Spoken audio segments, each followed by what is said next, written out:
सबके मालिक ठाकुर बलवंत सिंह। गरी दुनिया भी मुझसे ढलती है तो ये हवा भी हमारी देवी से जरा बच के निकलती है। ये ठाकुर बलवंत सिंह का है, जहां खून का बदला खून,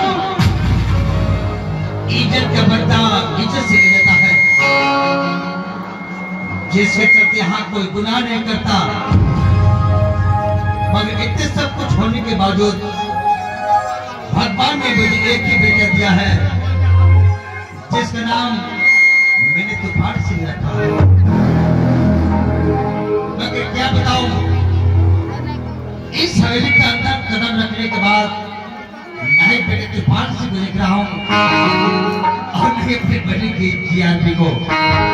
अच्छा, मैं आवाज लगाता हूं, ये दोनों जहां कहीं भी होंगे मेरी आवाज को सुनकर यहां तक जरूर पहुंचेंगे। जीआरपी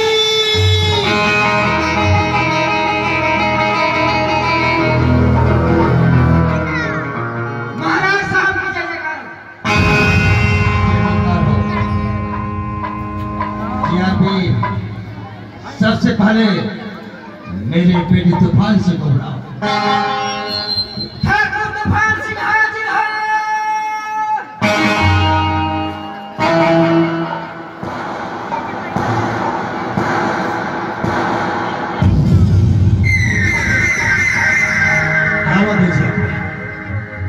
ठाकुर साहब, आपके पिताजी ने आपको हवेली के अंदर बुलाया।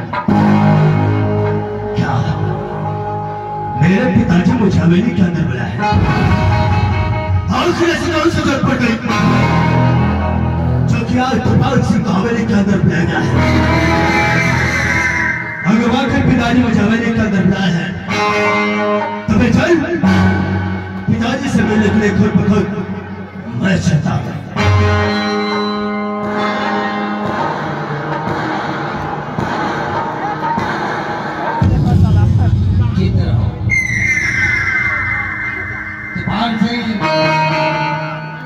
इस वक्त मैंने तुझे एक बहुत ही बड़ी मकसद के लिए बुलाया है। बेटे, अब तुम बचे नहीं बल्कि जवान हो चुके हो, इसलिए अब मैं चाहता हूं कि मैं तुझे रास्ते रख देकर मैं इस शासक का बादशाह बना दूं। इसमें तुम्हारा क्या इरादा है?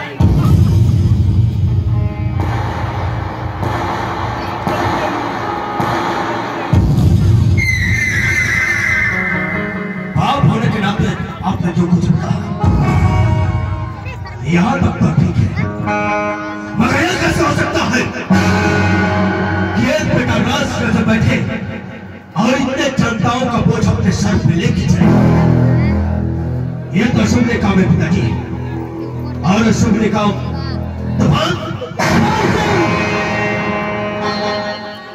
मैंने तो सोचा था कि जो खून मेरे बदन में दौड़ रहा है वही खून तेरे बदन में दौड़ रहा है,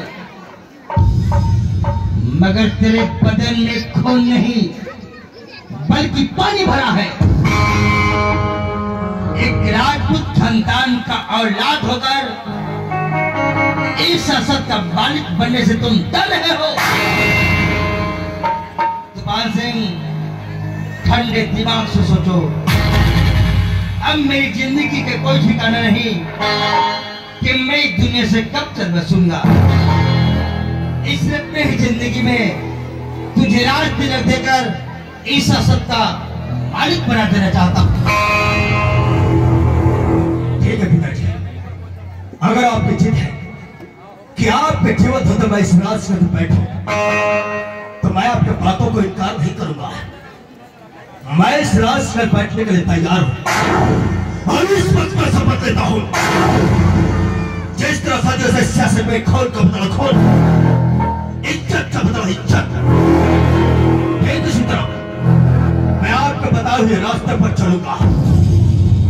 और मैं वादा करता हूं, क्या जो कोई फरियादी फरियाद लेकर आएगा मैं उसे सच्चा इंसाफ दूंगा। इस वक्त तूने मेरी बातों को इकरार कर मेरे दिल को जीत लिया है, मगर बेटे अभी तुम्हारी शिक्षा अधूरी है, इसलिए तुम्हें शिक्षा प्राप्त करने के लिए अपने ही इस स्कूल बनवाया है। आज के बाद स्कूल में शिक्षा प्राप्त करने जाओगे और इस हसद का और भी संभालोगे।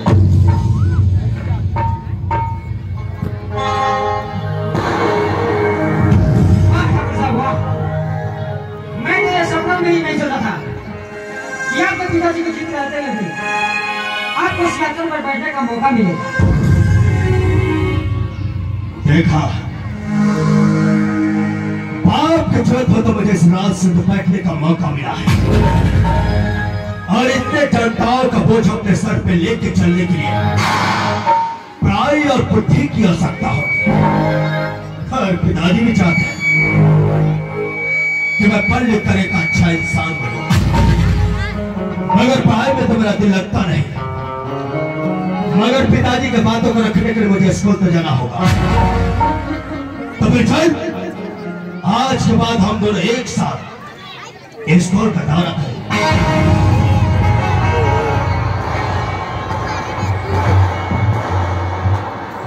मेरा नाम सावित्री है। मैं बहुत ही गरीब हूँ, लेकिन मेरा बेटा उसका नाम विशाल है। मैं जाने कहाँ है, अभी तक आया नहीं। उसे स्कूल जाना है पढ़ने। अच्छा इंतजार करती हूँ, वो कहीं गया होगा, जरूर आता होगा।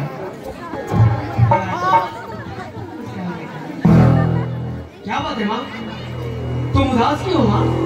उदासी के कोई कारण?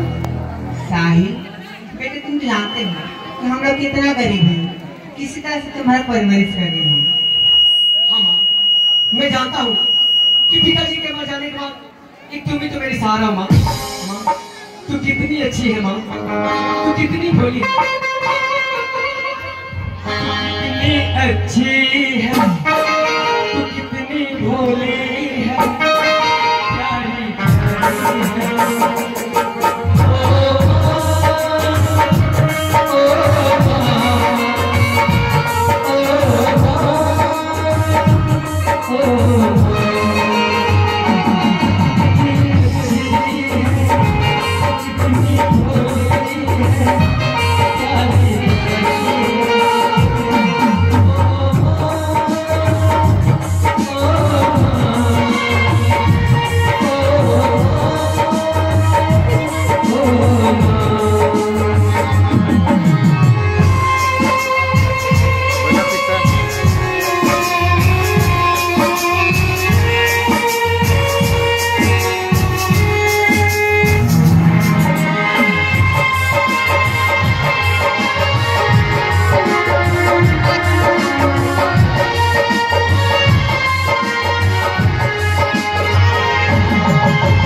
भूख लगी है माँ।